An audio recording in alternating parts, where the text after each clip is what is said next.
우리 지난 시간에 뭐 배웠는지 기억나요? 네, 저 기억나요. 그 솔로몬이 그 1000번제를 통해서 하나님께 구했던 것이 부귀영화가 아니라 듣는 마음. 맞아요. 네, 그걸 구했잖아요. 네. 그 듣는 마음의 감수성과 판단력을 통해서 그 백성을 좀 더 살피는 지혜를 구했어요. 맞아요. 저는 믿음의 그 비유가 되게 와닿았는데 믿음은 바로 곧게 하나님 안에 서는 것이다. 네. 아주 곧게 서셨는데요. 네. 우리 모두 다 똑바로 서서 네. 엄라시고 오늘 수업 들어볼까요? 좋습니다. 네.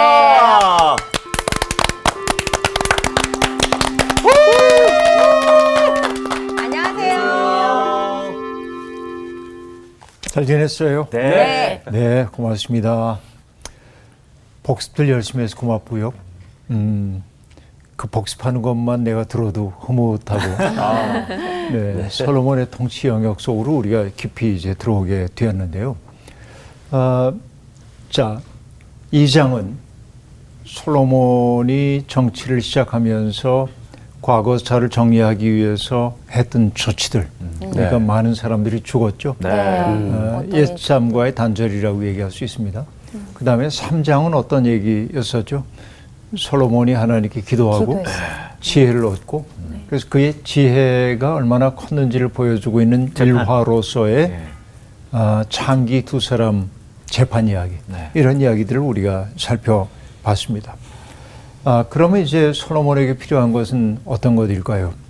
솔로몬이 갖고 있었던 왕으로서의 위엄을 더해주는 것은 솔로몬의 관료 제도라고 얘기할 수 있습니다. 네. 그러니까 제도가 필요하죠. 나라를 통치하기 위해서는. 오늘 그 열왕기상 4장 공부할 텐데 이것은 솔로몬 왕의 왕실 제도 이런 것들을 국가 통치를 위한 관료 제도 이런 것들을 보여주고 있습니다. 오늘 수업 열왕기서 5강 솔로몬의 행정체계. 오늘은 뭐 그냥 슬슬 뭐 부분 읽어가면서 얘기를 할 텐데 먼저 그래도 4장 1절부터 6절까지 정훈 학생이 읽어주세요. 네. 솔로몬 왕이 온 이스라엘의 왕이 되었고 그의 신하들은 이러하니라. 사독의 아들 아사리아는 제사장이요 시사의 아들 엘리호렙과 아히야는 서기관이요 아힐룻의 아들 여호사밧은 사관이요 여호야다의 아들 브나야는 군사령관이요 사독과 아비아달은 제사장이요 나단의 아들 아사리아는 지방관장의 두령이요 나단의 아들 사붓은 제사장이니 왕의 벗이요 아히살은 국내 대신이요 압다의 아들 아도니람은 노동감독관이더라. 네, 솔로몬 왕이 온 이스라엘의 왕이 되었다. 네. 4장 1절은 이렇게 선언을 하고 있습니다. 네. 온 이스라엘입니다. 이 온 이스라엘이라고 한 말 속에 나중에 남북 분열 왕조에 뭔가가 떠오르게 만드는 대목이기도 한데 온 이스라엘의 왕이 되었고 그의 신하들은 이러했다 하고 얘기를 쭉 하고 있는데 고위 공직자들의 이름 그리고 그 사람들이 맡고 있었던 임무가 무엇인지에 대한 이야기를 비교적 상세하게 얘기하고 있습니다. 뭐 때문에 그럴까요? 솔로몬 왕국이 이제 명실상부한 왕조 체제가 되었고 번영을 이루었기 때문에 혼자 솔로몬이 본인만의 지혜를 가지고 통치할 수 있는 영역이 아니라 이제는 굉장히 큰 행정적 단위가 필요하게 되었음을 나타내는 말이기도 합니다. 그러니까 지리적 규모도 커졌고 사람들도 많아졌고 그러니까 관료 제도도 조금 더 세분화될 필요가 있었고 이 모든 것들이 의도하고 있는 것은 무엇입니까?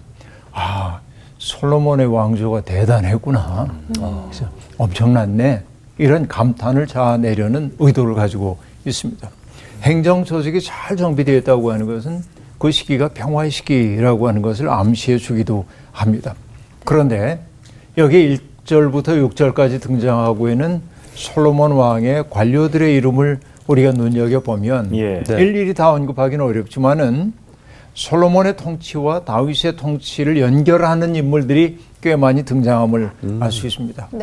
제사장은 사독과 아비아달이라고 얘기했고 또 사독의 아들 아사리아도 등장하고 있고 나단의 아들 사붓도 등장하고 있는데 그렇죠. 네. 그러니까 전부 이 측근 중에 측근들이 네.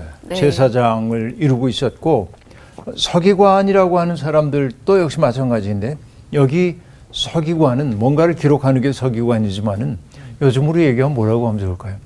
일종의 비서관 정도 이렇게 그러니까 재정 출납하는 것을 왕실에서 꼼꼼하게 기록한다든지 혹은 뭐 군대를 모집하는 역할을 한다든지 이런 게 이제 서기관의 직무인데 네. 시사의 아들 엘리호렙과 아히야 얘기하고 있고요. 그 다음에 사관도 있었습니다. 역사를 기록하는 사람들이죠. 그러니까 일종의 왕실 의전관인 동시에 또 왕실의 역사 기록관이라고 얘기할 수 있겠는데 네. 여호사밧이라는 사람이 여기에 등장하고 있습니다. 자, 역사를 기록하기 시작했다. 이게 참 중요하다고 볼 수 있습니다. 네. 여러분, 이 조선조라고 하는 시대가 600년 이어왔다고 얘기를 합니다만 저는 뭐 세계사 전체는 잘 알지 못하지만은 조선 왕조실록 같은 어마어마한 실록을 남긴 나라가 얼마나 될까 생각해 보면 네. 정말 놀랄 정도로 많이 있습니다. 네. 그러니까 여러분 나라마다 여러 대의 사관을 두어서 당시에 이 일을 기록하게 만들었는데 여러분 종종 실록에 보면 이런 흥미로운 대목이 등장합니다. 자, 신하가 지금 얘기하는 거예요. 네. 예로부터 지금까지 여러 대에 내려오는 나라마다 사관을 두어 당시의 일을 기록하되 아름다운 점을 가리지도 않고 나쁜 점을 숨기지도 않아 사실에 따라 바르게 써서 하나같이 공정하여 기록에 늠름하게 실려 있습니다. 자, 사관들이 해야 하는 일은 뭐예요? 아름다운 것들을 뭐 더 아름답게 미화하는 것 아니고 네. 또 나쁜 점을 숨기는 것도 아니고 사실에 따라 바르게 써야 한다. 네. 정론 직필하는 거죠. 이렇게 해야 한다. 그렇게 공정하게 기록해 놓아야 후대 사람들이 그 당시에 대해서 판단을 내릴 수 있을 거다 하는 얘기 있죠. 그래서 신하가 이렇게 얘기한다. 그러므로 한 글자의 옳고 그름이나 선하고 악함을 판단함이 부월보다도 엄하고, 이 부월이라는 게 뭐냐면 도끼. 도끼. 그러니까 한 글자 한 글자를 쓰는 것이 도끼처럼 엄하다 하는 얘기입니다. 적당히 타협하지 않는 거예요. 만세의 경계됨이 별이나 햇빛보다도 밝았으니 사관의 직책이 너무나 중요하지 않습니까? 이렇게 얘기합니다. 사관들은 그런 역할을 하는 거. 네. 왕들조차도 사관이 뭐라고 기록했는지를 보고 싶지만 볼 수가 없어요. 왜? 보면 바꾸라고 할 테니까 자기를 중심으로 기록하라고 할 테니까 그거 안 되는 거예요. 이게 이제 그 사관들이 했던 일이라고 볼 수 있습니다. 네. 어쨌든 제사장, 서기관, 사관 얘기가 등장하고 있고 군사령관은 당연하게 여호야다의 아들 분하야였죠. 네. 브렛 사람들의 지휘관이었던 어떻게 보면 이방인들을 용병들을 다루었던 사람이 군사령관으로 이제 등극을 하게 됩니다. 네. 그리고 지방 장관의 두령은 나단의 아들 아사리아가 됩니다. 행정조직을 총괄하는 임무를 측근 중의 측근이라고 얘기할 수 있는 나단의 아들에게 맡기게 되고 공내 대신은 아히살이라고 얘기하고 있고 그 다음에 노동감독관은 압다의 아들 아돈이랍니다. 그렇게 얘기를 하고 있습니다. 갑자기 노동감독관 그러니까 뭔가 느낌이 쎄하게 오기 시작합니다. 왜냐하면 노동을 감독한다? 이거 뭐가 떠올라요? 출애굽. 출애굽. 네. 이전에 애굽에서의 강제 노역을 떠들이게 하는 대목입니다. 네. 자, 이게 이제 그렇죠. 성경에서도 이런 이야기들을 보면은 우리가 이제 어떤 느낌을 받기 시작했어요. 예. 이게 약간 불길한데, 약간 불길한데. 그래서 솔로몬의 통치를 얘기할 때 애굽왕 바로의 딸을 아내로 맞이한 그것도 약간 불길한데 이런 느낌이 있었던 것처럼 여러분 언제나 씨가 심어지는 법입니다. 네. 어딘가에서 씨가 심어지고 눈에 보이지 않지만은 때가 되면은 이게 싹이 트고 자라나고 그래서 걷잡을 수 없이 커지는 경우도 많이 있습니다. 그래서 여러분 생텍쥐페리가 썼던 어린 왕자를 보면 어린 왕자가 머물고 있었던 별에서 어린 왕자가 늘 했던 게 뭡니까? 어떤 일들을 했어요? 잡초복. 네. 풀씨가 이렇게 자라나는 걸 보고 잘 뽑아줘야 돼. 장미가 피어나면 상관없겠지만은 별이 작은데 바오밥 나무 씨가 떨어지면 별이 쪼개질 수 있거든요. 잘 가려서 뽑아줘야 했고, 그리고 뭐냐면은 화산 분화구 청소를 해줘야 했습니다. 그렇죠? 왜냐하면 막혀 있으면 어느 날 강력하게 올라올 수 있기 때문에. 그게 인생도 똑같은 거예요. 내 속에 뭔가 나쁜 것들이 심어지지 않았는지를 보고 뽑아내기 시작해야 하고, 이게 더 자라기 전에. 그리고 내 마음 속에 있는 찌꺼기 같은 거, 내 마음을 뭔가 가로막고 있는 것들을 닦아내는 일을 해야 되죠. 그러니까 어린 왕자는 애들을 위한 동화 같지만 우리 인생의 이야기를 들려주고 있단 말이죠. 그러니까 짐작을 했어요. 솔로몬의 아내 이야기, 노동 감독관, 뭔가 약간 불길해. 네, 이걸 염두에 두고 이제 가는데 7절부터 19절까지를 쭉 보면은 이제 이렇게 얘기합니다. 솔로몬이 이스라엘에 12지방 장관을 관장을 두었다 하고 말합니다. 행정조직을 지방을 12로 나누어 가지고 장들을 임명했고 그들에게 맡긴 것이 무엇입니까? 각각 한 달씩 왕과 왕실을 위해서 먹을거리를 제공하도록 그렇게 요구했다고 얘기하고 있습니다. 여러분 이게 이제 그 관료 조직인데요. 고대 중국을 얘기할 때 이제 하나라, 은나라, 그리고 주나라, 하은주 이렇게 말하는데 은나라를 멸망시키고 이제 주나라가 들어섰을 때 주나라는 통치를 어떻게 하냐면 봉건제도를 사용하기 시작합니다. 우리가 중세 때 유럽도 봉건제 사회라고 얘기를 하고 있는데 봉건제라는 게 뭐죠? 황제가 그 넓은 영역을 다 다스릴 수가 없으니까 자기의 신하들을 제후로 임명해서 다스리게 만듭니다. 이게 봉건 국가입니다. 제후들이 해야 할 임무는 뭐죠? 왕이 필요한 것들을 공급하는 역할을 해야 했다는 얘기이죠. 근데 뭔가 이제 왕실이 지배를 하기 위해서는 자원이 필요하잖아요. 그래서 주나라가 했던 세금 정책을 뭐라고 하냐면은 정전제 그래. 이 정이라고 하는 거는 여러분 우리 다 잘 아는 그 우물정자란 말이죠. 네. 우물정자를 얘기하는데 이걸 왜 정전제라고 하냐면 뭐 우물에다 뭐 했다는 얘기가 아니고 여러분 이게 이제 땅입니다. 네.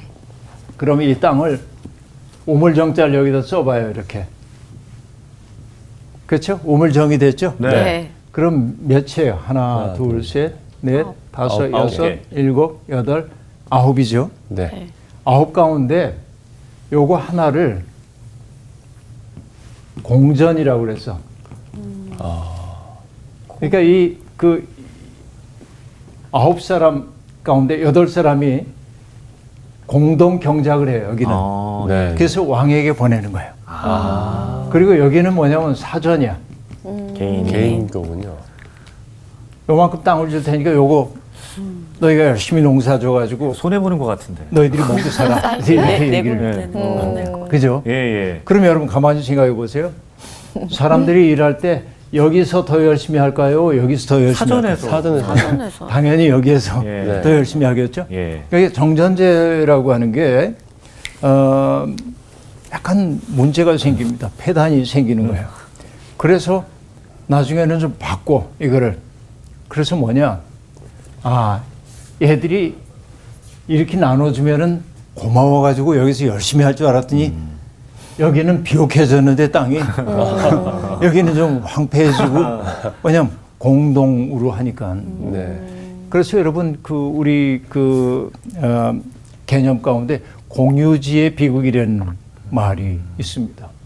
그러니까 어떤 개인들이 아니라 한 공동체가 가지고 있는 공유지, 목초지 같은 것들이 있는데 주인이 없어요. 그러니까 함께 사용해야 합니다. 근데 사람들이 이 공유지를 그러니까 자기 양들을 막 보내서 뜯어먹게 만드는 거야. 네 거야, 내 거야. 차지하는 놈이 임자지. 그래서 뭔가 공적인 것들 속에서 인간의 이기심이 극대화되어 나타나면 그 공간은 황폐하게 변할 수밖에 없다는 거죠. 이게 이제 공유주의 비극이라고 얘기할 수 있겠는데, 이 공전이 문제가 되자 그럼 이거 안 할래, 정전제. 그리고 뭐냐, 세금 내, 세금. 조세 제도가 등장하기 시작합니다. 그래서 중국의 경우에 이 세금을 내는 사람들을 일컬어 뭐라고 하냐면 소인. 우리가 소인. 군자와 소인을 나누는데 네. 소인이라는 게 작은 사람이라는 뜻도 아니고 하층민을 뜻하는 것도 아니고 그냥 세금 내는 사람들, 소인입니다. 그러니까 이 소인들도 나중에 보면은 자기 열심히 일해가지고서는 땅도 넓히고 그게 부유해진 사람들도 있단 말이죠. 그래서 소인들의 꿈이 뭐예요? 군자가 되는 거예요. 나도 점잖게 이렇게 선비처럼 되고 싶어. 그렇죠? 이런 것들이 이제 있는데 여기에 12지방 관장을 둠으로써 왕과 왕실을 위하여 양식을 공급하게 했다. 그래서 1년에 한 달씩을 책임을 맡았다 하고 얘기합니다. 그리고 7개 행정구역 얘기가 쭉 등장하고 있는데 7개 행정구역은 뭐 시계 방향으로 이렇게 구역이 설정되고 그 다음에 또 5개 행정구역이 또 등장하고 있는데 그거는 시계의 방향의 반대 방향으로 외원을 형성하게 하고 이렇게 해서 영토가 딱 나누어지게 되는 이야기가 등장하고 있습니다.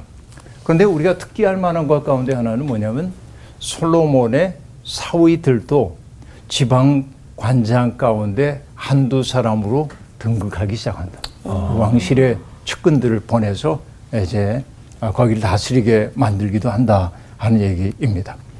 4장 11절을 보면은 나밧 돌 높은 땅 온 지방에는 벤 아비나답이니 그는 솔로몬의 딸 다밧을 아내로 삼았으며, 그죠? 네. 솔로몬의 사위인 거 우리가 알 수 있죠. 그 다음에 15절을 보면은 납달리에는 아히마스니 그는 솔로몬의 딸 바스맛을 아내로 삼았으며, 이렇게 얘기함으로써 솔로몬이 관료 제도를 사용하면서도 자기의 측근 중에 측근이라고 할 수 있는 사람들을 보내서 나라를 단단하게 다스리기 시작했음을 보여주고 있습니다.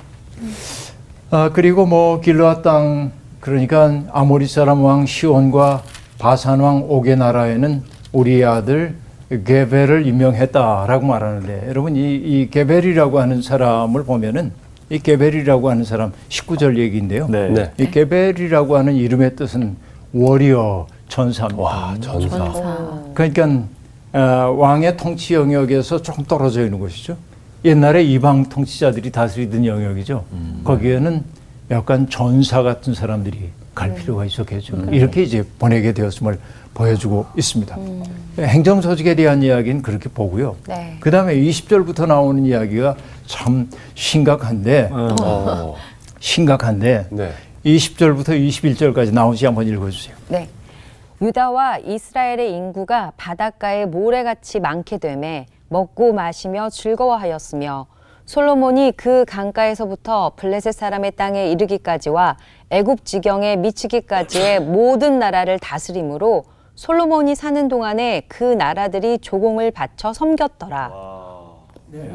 유다와 이스라엘 인구가 많아졌어. 네. 인구가 증가한다고 하는 것은 한 나라가 부강해지고 있음을 보여주는 얘기입니다. 네. 그러니까 굉장히 의도적 서술이라고 볼 수 있는데요. 그리고 먹고 마시며 즐거워하였으며 네. 어떤 느낌입니까? 태평성대. 네, 태평성대. 백성들이 걱정 없이 살게 될 태평성대와 같아요. 이런 때입니다. 그리고 이제 솔로몬의 통치 영역을 쭉 얘기하고 있는데 그 강에서부터 블레셋 사람의 땅에 이르렀다라고 얘기하는데 그 강이 뭔지 잘 모르겠죠. 네. 그건 뭐냐면 메소포타미아 그 문명권을 흐르고 있었던 두 강을 일컫는 것으로 볼 수 있습니다. 네. 그러니까 굉장히 큰 영역. 거기서부터 어디까지? 블레셋 사람의 땅, 지중해 이르기까지. 지중해. 와. 동서로는 그러하고 남으로는 애굽 경계 지역까지 다스리고 그리고 모든 나라를 다스렸고 네. 다스림을 받는 나라들이 조공을 보내왔다. 이러면 솔로몬 왕의 전성시대라고 얘기할 수 있겠습니다. 그러면 여러분, 솔로몬의 왕국이 얼마나 번성했는지를 보여주는 징표들이 등장해야 합니다. 네. 이것이 22절부터 등장하고 있는데요. 22절부터 25절까지 성원 씨.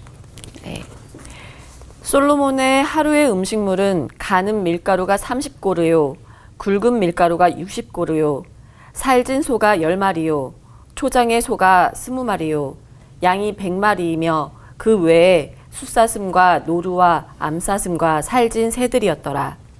솔로몬이 그 강을 건너편을 딥사에서부터 가사까지 모두 그 강 건너편의 왕을 모두 다스림으로 그가 사방에 둘린 민족과 평화를 누렸으니 솔로몬이 사는 동안에 유다와 이스라엘이 단에서부터 브엘세바에 이르기까지 각기 포도나무 아래와 무화과 나무 아래에서 평안히 살았더라. 네, 25절까지 봤는데요. 솔로몬 왕궁에 소요되고 있는 그 한 달 동안의 양식이 여기에 등장하고 있습니다. 네. 여러분, 이게 어마어마합니다. 혼자 다 먹은 건 아니겠죠? 너무 많지. 혼자 그만큼 먹기는 좀 어려웠을 것 같고, 아무리 뭐 식욕이 있었다고 해도 사실은 이것은 실제로 그런지 과장한 건지 알 수가 없습니다. 왕들이 자기 시대가 얼마나 영화로웠는지를 보여주기 위해서 비문에 남겼던 것들이 다소 과장되는 부분들이 있었기 때문인데, 네. 자, 여기 보면 얼만큼이냐면 가는 밀가루가 30고르요, 고르. 굵은 밀가루가 60고르다 하고 얘기합니다. 고르라고 하는 단위가 얼만큼인지 알기가 어렵습니다. 근데 에스겔서 45장 14절에 보면 고르가 호멜과 같은 단위로 다뤄지고 있습니다. 호멜은 어떤 단위냐면 나귀 한 마리가 실을 수 있는 무게입니다. 포대네요, 상당한데요? 그러면. 그러면 가는 밀가루가 30고루, 굵은 밀가루가 60고루. 그러면 여러분, 나귀 90마리가 그날 먹을 양식을 싣고 간다고 생각을 한번 해보십시오. 어마어마하죠? 네. 어마어마합니다. 근데 그게 하루 음식물이래요.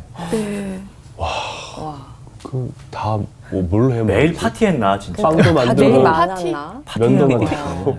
근데 그게 이제 그 빵 만드는 밀가루이고요. 23절에 보면 살찐 소가 10마리요, 초장의 소가 20마리요, 야. 양이 100마리며 숫사슴, 노루와 암사슴과 살찐 새들이었더라. 이렇게 얘기하면요. 선 넘었네 이거. 우와, 어마어마하다. 어마어마하다. 이렇게 볼 수도 있겠는데 하루에 다 못 잡을 것 같아요. 불길해. 불길해, 맞아, 불길해. 불길해. 예.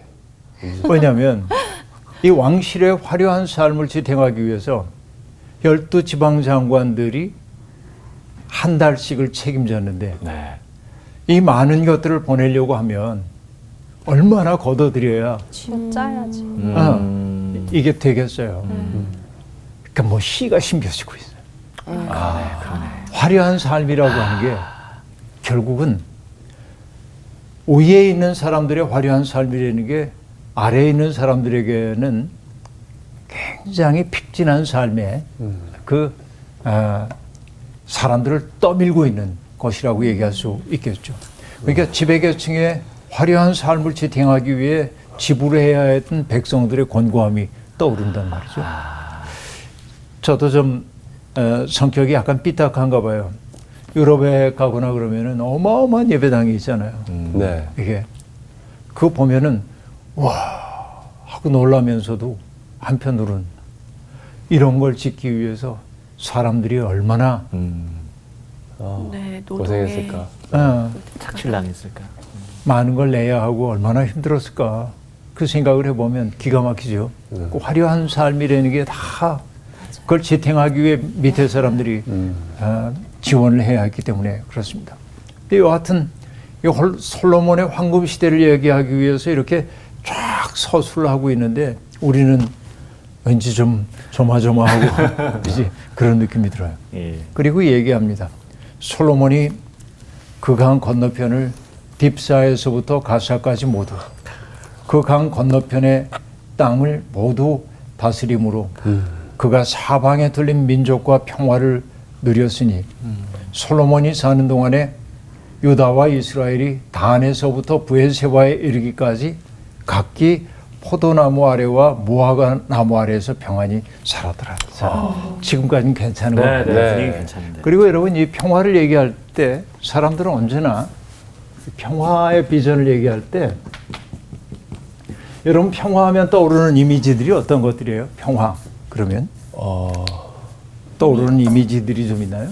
화사하고 웃음소리 나고 아이들의 막 웃음소리. 이런 아이들의 웃음소리가 막 들려오고 이제 이런 것들이 이제 평화인데 그러니까 여러분 사실은 평화라고 하는 것은 특별한 게 아닐 수도 있습니다.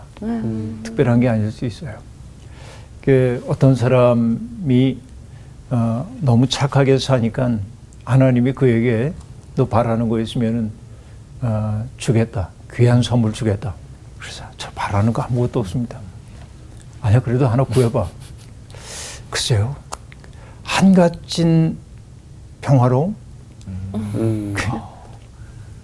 그게 제일 어려운 거야. 우리 인생에 그 한갓진 평화로움이 되는 거 그런 거 얻기가 매우 어렵습니다. 인생은 언제나 그러하죠. 근데 이 팔레스타인 사람들도 여러분 생각해 보세요. 전쟁의 땅입니다. 거기가. 밑에는 애굽이 있죠. 동편으로는 메소포타미아의 강자들 아시리아, 바벨론, 페르시아 이런 나라들이 등장하죠. 또 지중해 저편에서는 그리스, 로마 제국들의 틈바구니에 있거든요. 이게 전쟁의 땅이에요. 그러니까 그들에게 정말 원하는 건 뭐예요? 전쟁이 없는 상태. 그걸 이미지화해 놓은 게 뭐냐? 무화과 나무 아래에서 그리고 포도나무 아래에서 사람들이 평안히 지내는 겁니다. 평안은 다른 거 없습니다. 내가 지은 집에서 안심하고 살고 쫓겨나지 않는 거. 네. 내가 지은 농산물들을 내가 거두어서 먹는 거. 그리고 포도나무와 무화과나무 아래에서 평안히 사는 거. 이게 이제 평화예요. 그러니까 우리도 역시 마찬가지죠. 평화라고 하는 건. 그러니까 솔로몬 시대에 이런 평화가 있었다라고 얘기합니다.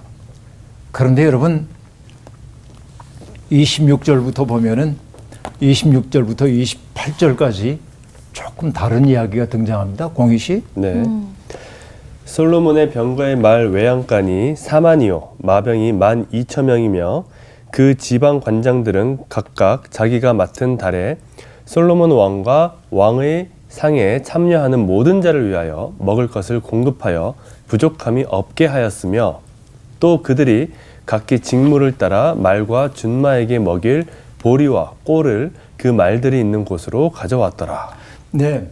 이 솔로몬 시대의 평화라고 하는 게 그냥 평화가 아니라 군사력의 바탕을 둔 평화임을 넌지시 보여주고 있습니다. 그죠? 네. 병거의 말 외양간이 4만이고 마병이 12,000명이다 라고 얘기를 하고 있습니다. 그러니까 어마어마한 군사력을 만들어내고 있습니다. 근데 여기 또 불길해요. 왜? 솔로몬을 왕으로 삼을 때 다윗이 어디로 데려가라고 얘기합니까? 기혼샘. 네. 그리고 뭘 태워서 올라오라고 얘기했어요? 나귀. 나귀는 어떤 거였어요? 나귀는 조그맣죠. 네. 그리고 천천히 갑니다. 느릿느릿. 그러니까 평화 시대는 나귀. 이게 이미지입니다. 근데 말이라고 하는 것은 전쟁을 연상시킵니다. 전쟁을 연상시켜요. 네. 사실은 말이라는 게 고대 세계에서도 중요했지만은 사실은 말이 전쟁에서 속도를 더했던 까닭은 등자를 발명하면서부터입니다. 발을 걸 수 있는. 네. 옛날에 등자가 없었을 때는 말이 나귀보다는 빨랐지만 잘못하면 떨어지잖아요. 네. 중심 못 잡고. 근데 등자가 발명되면서 전쟁의 속도가 빨라지거든요. 근데 솔로몬 시대는 아직은 그렇지 않았을 텐데 어쨌든 말이 이렇게 많아졌다고 하는 것은 솔로몬 시대의 평화라고 하는 게 군사력에 의해 보장되는 평화였구나 하는 걸 넌지시 보여주고 있습니다. 네. 근데 우리가 이제 그 토라 율법서에 보면은 가나안 땅을 향해 가고 있는 백성들에게 하나님이 너희는 그 땅에 가거든 말을 많이 가지면 안 돼. 말을 구하기 위해 애굽으로 사람 보내면 안 돼. 이렇게 얘기하거든요. 네. 근데 성경이 지시하고 있는 것과 정반대의 길로 지금 가고 있음을 보여주고 있습니다. 그러니까 계속 평화 얘기를 해요. 지금 계속. 근데 왠지 뭔가 이런 것들이 있습니다. 그리고 한 번 더 등장하고 있는 게 뭐냐면 지방 장관들이 맡고 있었던 책무에 대한 얘기인데 아까는 솔로몬 왕과 그 신하들이 먹을 거리를 공급해야 된다고 얘기를 했는데 그 다음에 하나가 더 생기는 거예요. 네. 말과 준마에게 먹일 보리와 꼴 공급하는 일도. 네.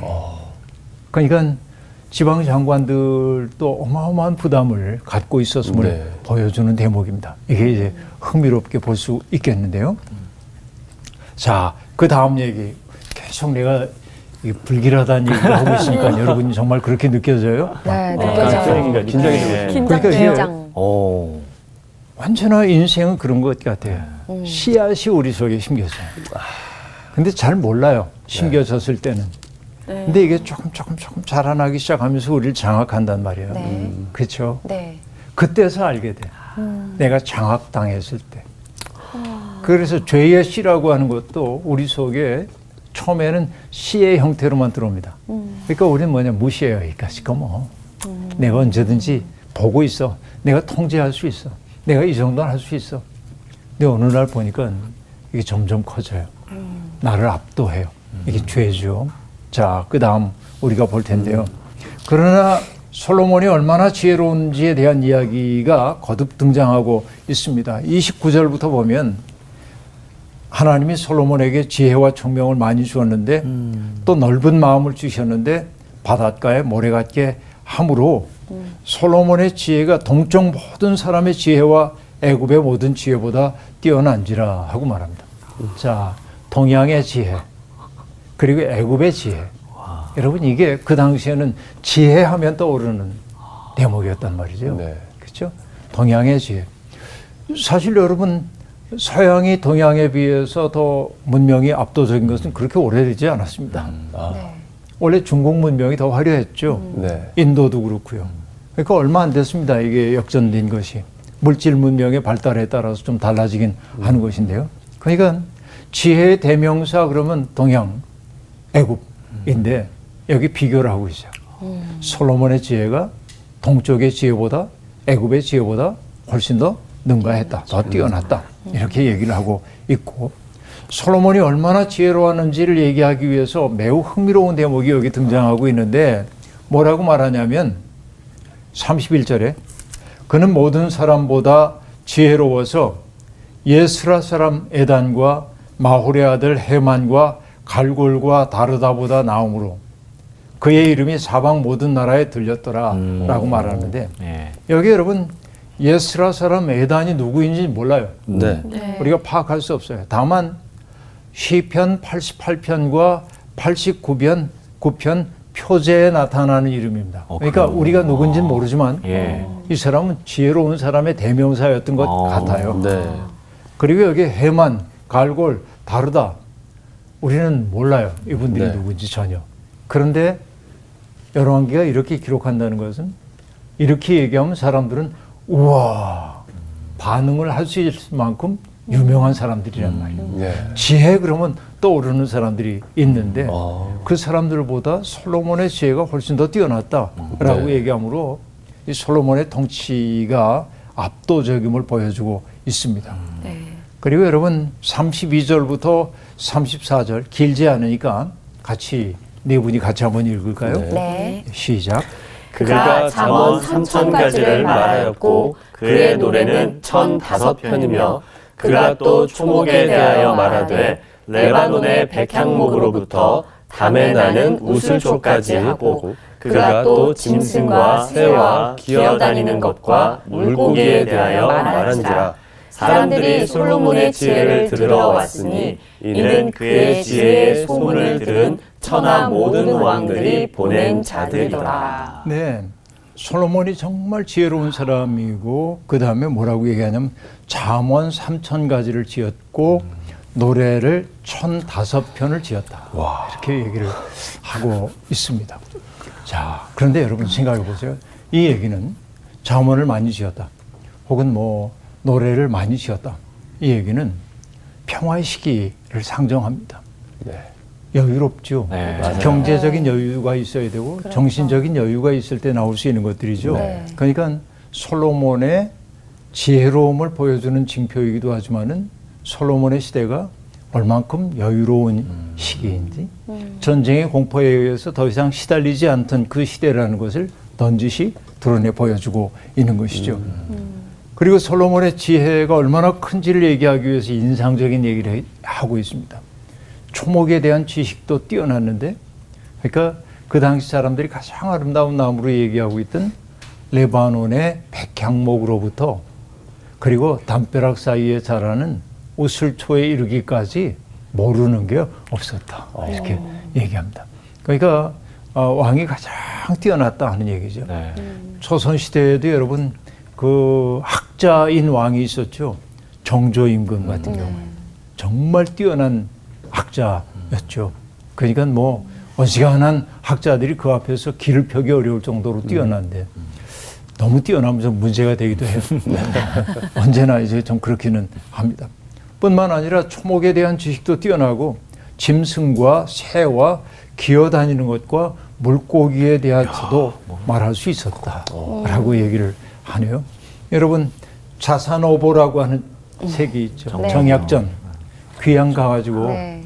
거기에서 흑산도에서 인근에 자라고 있는 물고기들을 자세히 관찰하고 선비들은 그런 거 안 했거든. 옛날에 뭘 했습니까? 선비들은 글 읽고 책 읽고, 옛날 글이나 읽고 네. 전고에 의지해서 애하고 얘기하는 거였잖아요. 근데 거기 가가지고 물고기 하나하나 기록한단 말이에요. 그런 태도가 뭡니까? 실학. 허학이 아니라 머릿속에 사는 학문이 아니라 우리의 삶에 필요한 지혜들을 적어내는 거죠. 이게 실학적 태도라고 볼 수 있겠습니다. 그래서 여러분 연암 박지원의 열하일기라고 하는 책에 보면은 이 박지원이 청나라 임금의 칠순잔치를 맞아가지고 가는 자기 친척 형의 군관 사제가 돼가지고선 자제가 돼가지고 따라갑니다. 근데 이 연암의 관심은 뭐 어디에 있냐면 여기는 마차 간격을 어떻게 할까, 기와를 어떻게 쌓아 올릴까, 뭐 이런 것들 우리 온통 관심사항입니다. 죽도록 고생하거든요. 근데 베이징에 가면 황제를 만날 수 있을 거라고 생각했는데 황제가 열하라고 하는 만리장성 너머에 가 있단 말이에요. 그래가지고 거기까지 가는 동안 죽을 고비도 많이 넘깁니다. 다른 사람들 초죽음인데 연암은 너무 재밌어. 힘들긴 한데 왜 관심이 많아. 호기심. 봐야 하는 게. 이게 이제 태도이죠. 여러분 도스토옙스키라고 하는 문학가 여러분 아실 텐데 이 사람이 이제 시베리아에 유형을 가거든요. 거기에서 유형지에서 온갖 흉악한 사람들하고 함께 삽니다. 죽음의 위협도 당하겠죠. 고생스러워요. 근데 고생만으로 여기지 않습니다. 도스토옙스키는 뭐 한 줄 아세요? 사람들을 하나하나 살펴. 이렇게. 말하는 습성은 어떻고 행동은 어떻고 그걸 잘 살펴뒀다가 나중에 자기 작품 속에서 구현해내는 거예요. 그러니까 뭔가를 열심히 보는 거예요. 이런 태도를 뭐라고 하냐면 경물치지 그래. 어떤 것들을 자세하게 연구해서 지식을 완전하게 하는 것을 뜻하는데, 그러니까 여러분 이 아리스토텔레스라고 하는 사람도 경물치지의 대가입니다. 아리스토텔레스의 제자 가운데 하나가 알렉산더 대왕이거든요. 네. 알렉산더를 가르쳐요. 그러니까 알렉산더가 동방원정에 가가지고 신기한 식물이나 동물을 발견하면은 스승에게 보내. 스승은 그거 연구하는 거예요. 그러니까 아리스토텔레스의 지혜라고 하는 건 그런 거예요. 땅에 있는 것들을 깊이 연구함으로써 모르는 게 없는 거지. 땅의 이야기. 그래서 여러분 혹시 보셨는지 모르지만은 그 그림 라파엘로가 그렸던 그림이 있는데요. 무슨 그림인지 아세요? 아테네 학당이라고 한 그림이 있습니다. 교황의 개인 서재인 서명의 방이라고 하는 곳에 아테네 학당이 딱 붙어 있는데 예. 아마 보신 적이 있을 거예요. 플라톤과 아리스토텔레스가 같이 이렇게 걸어나오고 수많은 학자들이 거기에 있는데 네네. 플라톤이 하늘을 가리키고 있어요. 이데아의 세계, 이게 중요해. 근데 아리스토텔레스는 땅을 아마 기억이 나실는지 모르겠어요. 그러니까 스승과 제자 사이지만은 지향이 달랐던 거예요. 네. 아리스토텔레스는 경물 취재하는 사람들이었습니다. 그 솔로몬도 또한 그랬습니다.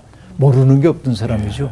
그래서 솔로몬은 아주 지혜로운 사람이었고 사람들이 솔로몬의 지혜를 들으러 왔으니 이는 그의 지혜의 소문을 들은 천하 모든 왕들이 보낸 자들을 이뤄라 라고 얘기하고 있는데 이 얘기는 어디를 우리에게 예고해 주고 있냐면 나중에 시바 여왕이 솔로몬을 찾아오는 그 이야기가 나중에 등장하게 될 겁니다. 네. 흥미로운 대목이 있는데요. 아무튼 솔로몬의 행정 조직이나 이런 것들이 어떻게 구성되었는지를 사장을 통해 공부했습니다. 오늘 이야기 여기서 마칠게요. 고맙습니다. 감사합니다. 씨가 계속 뿌려지고 있었어. 맞아. 태평성대에도. 그걸 찾아주시니까 먹지 그러니까. 그치. 그리고 그 씨가 처음에 심겼을 때는 잘 몰라. 몰라. 조금씩 올라올 때 이제 그때 베버려야 되는데 몰라. 그걸 안 베면 이제 화가 닥치는 거죠. 맞아요. 이미 압도당한 다음에 그러니까. 알게 된다는 게 참. 네, 일단 잘하고 나서 그걸 빨리 뽑아내는. 아하. 네, 안 좋은 건 그걸- 뽑고 맞아요. 좋은 건 그래- 잘 또 가꾸고. 네. 맞습니다. 네, 그렇게 또 한 주 살아가 보시죠. 그렇죠. 네, 좋습니다. 좋습니다.